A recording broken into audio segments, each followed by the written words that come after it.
En este video voy a intentar darles un panorama lo más completo posible sobre el pensamiento de Leibniz, pero lo voy a hacer de una manera muy especial y es siguiendo la forma en que Deleuze explica a Leibniz, la forma sistemática en la que Deleuze entiende a Leibniz. Entonces, me parece a mí, tenemos una doble ganancia.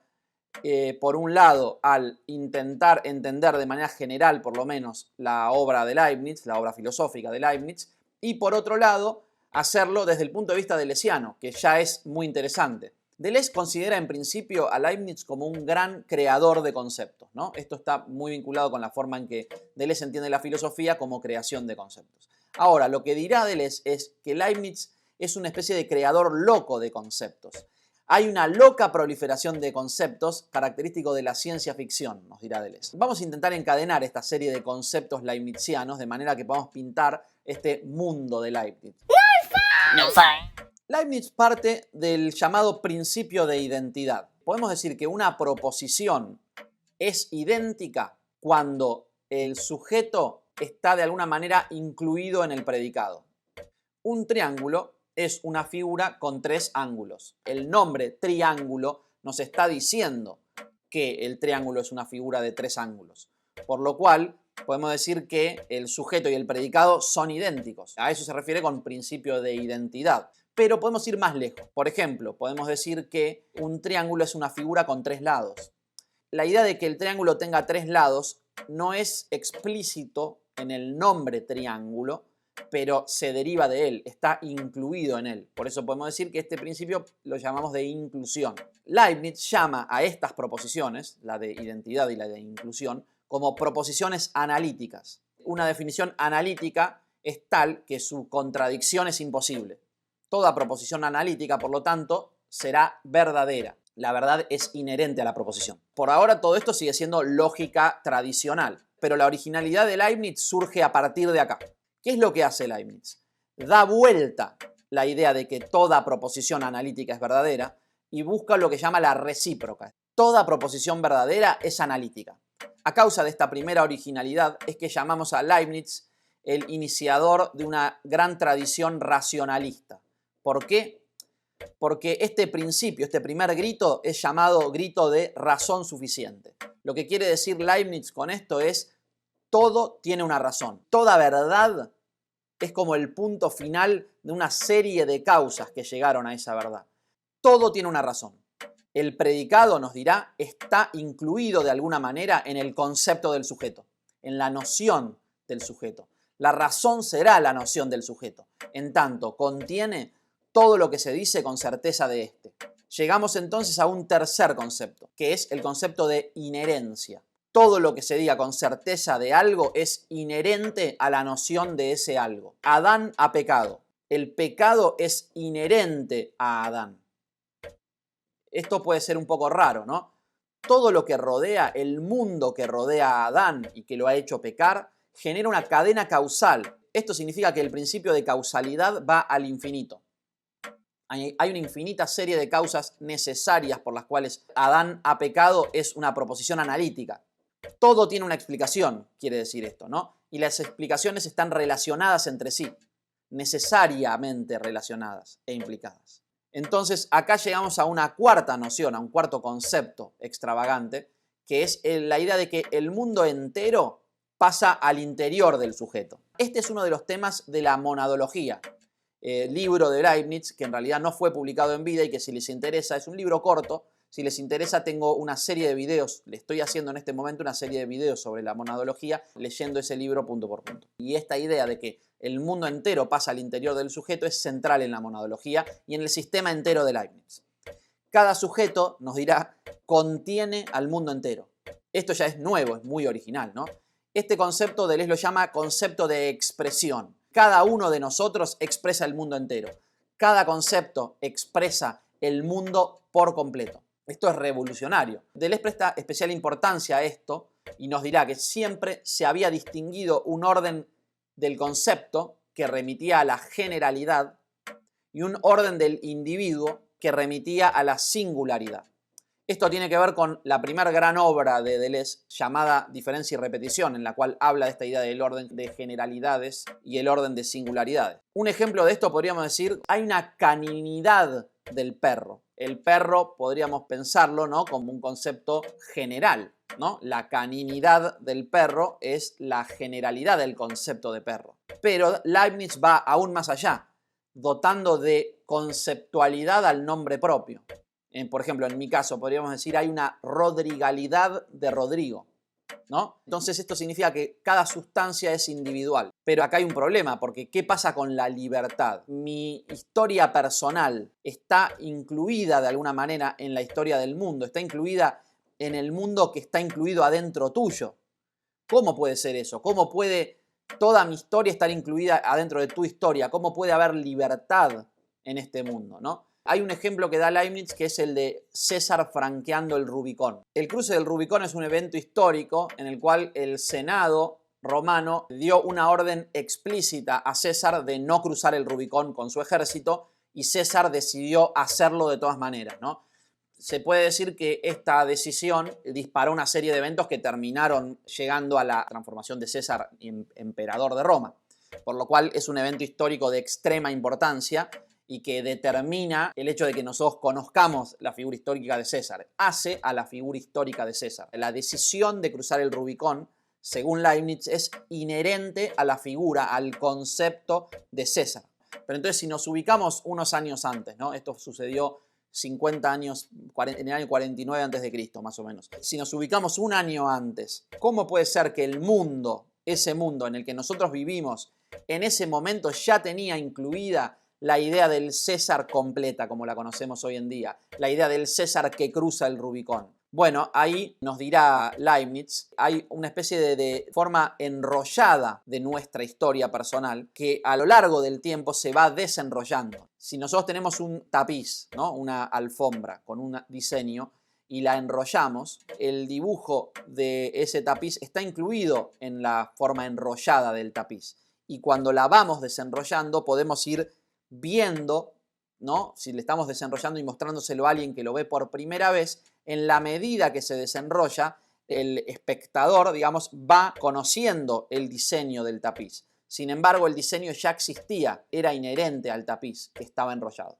Esto es algo parecido a lo que pasa con César franqueando el Rubicón. ¿Cómo resolver este problema, ¿no? El problema de la libertad y de cómo esto está incluido en el concepto de lo que nosotros somos, incluso antes de que nosotros seamos espectadores de nuestra propia historia.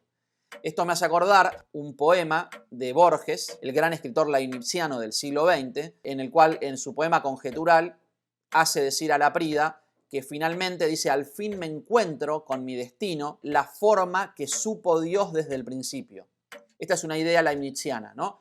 Dios, en su eterno conocimiento, ya sabe lo que tenemos enrollado y lo va desenrollando ante nuestros ojos. Entonces, esta idea de ante nuestros ojos nos lleva a un nuevo concepto, que es el concepto de punto de vista. Es preciso que cada noción exprese la totalidad del mundo, pero lo hace desde un punto de vista. Entonces, esto implica que Leibniz es partícipe de una filosofía perspectivista. Ahora, en este sentido, nos dirá Deleuze que Nietzsche tiene una influencia fuerte por parte de Leibniz, ya que Nietzsche se considera un filósofo perspectivista. Y es en este sentido, en el sentido de la manera en que el punto de vista funciona en Leibniz, que Nietzsche puede llamarse a sí mismo filósofo perspectivista. También señala Deleuze una participación de Henry James en este tipo de filosofía, una importancia de Henry James dentro de la literatura como gran escritor perspectivista, ¿no? Como alguien que explora sobre el punto de vista y cuya influencia se va a sentir muy fuertemente en la literatura modernista en el siglo XX. Así que en el futuro seguramente voy a hablar de la obra de James. Entonces, hay una esencialidad, nos dirá Leibniz, u objetividad del sujeto.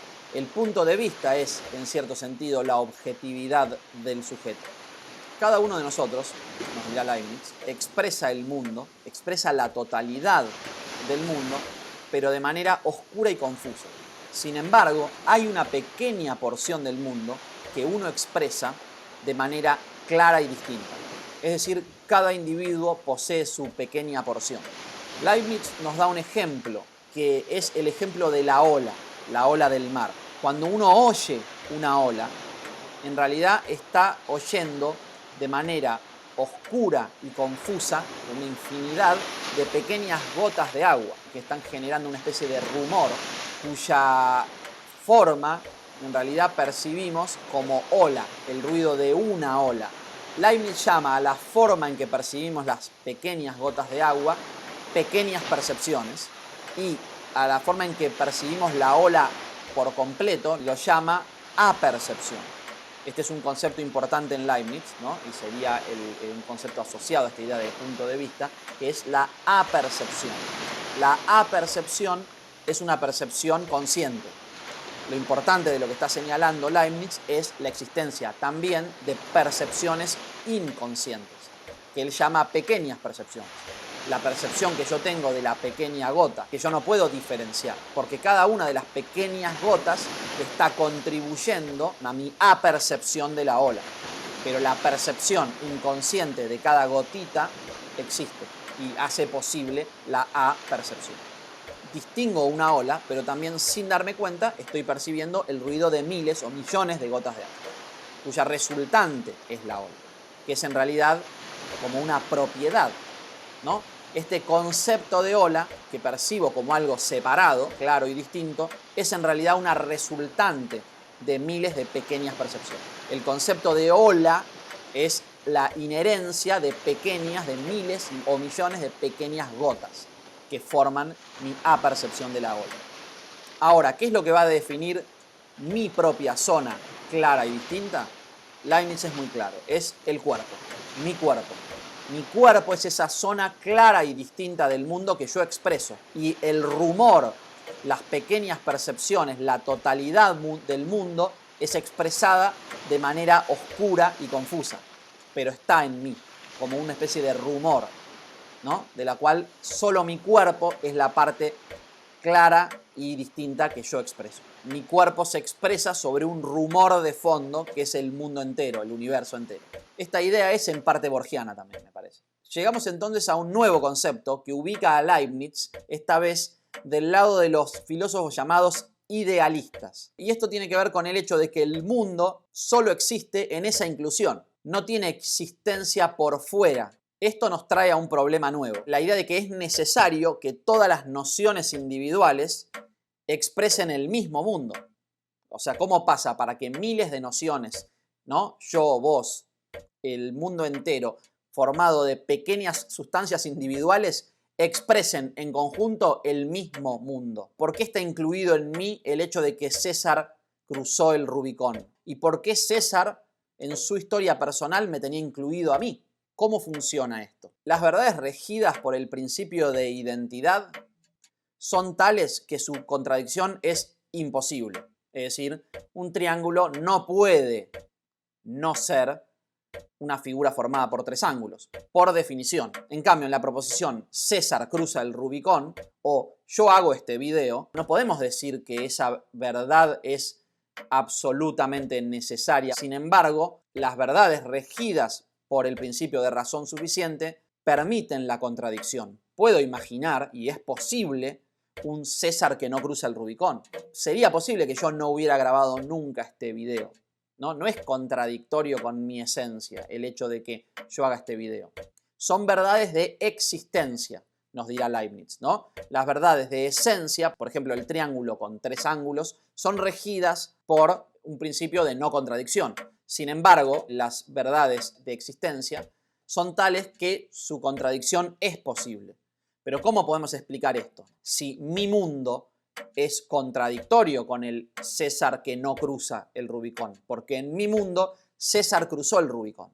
Esto va a llevar a Leibniz a la creación de uno de sus últimos conceptos, que será el concepto de incomposibilidad. El hecho de que César no cruce el Rubicón no es imposible, pero es incomposible con el resto de las nociones que conforman el mundo. No puede existir en nuestro mundo un Adán no pecador o un César que no franquea el Rubicón, porque esas verdades son incomposibles con la totalidad del mundo. ¿Cómo funciona esto? La explicación de Leibniz es la más fantástica que uno puede imaginar y es una de sus nociones más famosas. Y es la idea de que Dios, en su infinita inteligencia, como una especie de supercomputadora, es capaz de ver todas las soluciones posibles, ver todos los mundos posibles y crea uno, ¿no? Creó el nuestro, que es el mejor de los mundos posibles.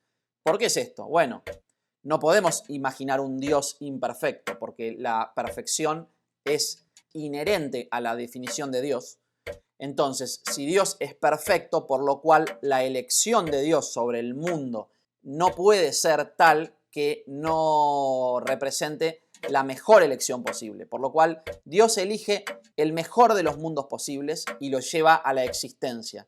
Y ese mundo es tal que el Adán no pecador es incomposible dentro de ese mundo. Es decir, no existe en este mundo, tampoco existe el César que no franqueó el Rubicón. Son posibles pero incomposibles con este mundo, el mejor de los mundos posibles que creó Dios para nosotros y que nos regaló, ¿no? El mundo actual, por ejemplo, es el mundo más perfecto posible. Entonces llegamos a un último concepto que es para mí apasionante y es la forma en que Leibniz imagina que Dios encadena todas estas nociones individuales, ¿no? Como una especie de mecanismo de relojería que van encajando unos con otros, ¿no? Y que son composibles unos con otros y que por eso saltan a la existencia. Y este concepto es el de armonía preestablecida. Dios creó como una especie de figura en un tapiz que se va desenrollando al mismo tiempo que tu propia historia se va desenrollando y en este momento confluimos, somos composibles felizmente y entonces yo estoy creando este video y vos en algún futuro estás viendo este video que yo estoy creando. Entonces, ¿cómo llama a esto Leibniz? Armonía preestablecida. Ya estaba preestablecido que yo iba a crear este video y que vos lo ibas a ver en algún futuro. Entonces, esta armonía de las mónadas, ¿no? Yo soy una mónada, vos sos otra mónada, somos nociones individuales que tenemos incluidos el mundo. En tu mundo está incluido este momento actual que yo estoy viviendo y en el cual estoy creando este video. Y en mi mundo interior está incluido toda persona que esté viendo en este momento este video. Vos estás incluido en mi propio mundo. Hay un momento muy leibniziano en el Aleph, que yo comento en este video que les voy a poner acá sobre el Aleph, en el cual Borges dice, vos estabas ahí. Le dice al lector, te vi tu cara, vi tu rostro. Cuando vi el Aleph, vi tu rostro. Entonces, en ese acto performativo de escribir esa frase, estaba incluido el hecho de que un lector cualquiera, por ejemplo yo o vos, cuando agarrás el Aleph y lo lees, podés saber que vos mismo estabas incluido en el Aleph, ¿no? Que la sabiduría de Dios supo crear y meter ahí adentro para que Borges pudiera verla en ese momento en que se enfrentó al Aleph. Esta idea de armonía preestablecida está implicada con todas las otras nociones que estuvimos hablando desde el principio, así que los invito a tratar de recordar todas estas nociones que acabamos de aprender, ¿no? O sea, ¿qué aprendimos? Las siguientes nociones: razón suficiente, inherencia e inclusión, ¿no? Expresión o punto de vista, incomposibilidad y composibilidad, y armonía preestablecida, que surge de esta idea de composibilidad. Bienvenidos entonces al mundo de Leibniz. Ahora, estas clases que da Deleuze sobre Leibniz terminan en un libro que publica Deleuze ya casi al final de su vida, que se llama El pliegue. Es un libro apasionante, quizás el más importante libro que escribió Deleuze, y su protagonista es Leibniz y sus ideas locas. Así que si les parecieron, digamos, realmente locas, los invito a que abran la puerta a un mundo mucho más loco todavía y vean el curso sobre el pliegue que les dejo acá. Si les gustó, pongan like, que eso ayuda a publicitar y me ayuda a mí a que pueda seguir haciendo videos. Y si es la primera vez en este canal, los invito a que se suscriban porque estoy sacando todo el tiempo videos sobre estos temas y otros que estoy seguro que les pueden interesar. Bueno, muchas gracias por llegar hasta acá y nos vemos pronto. Saludos.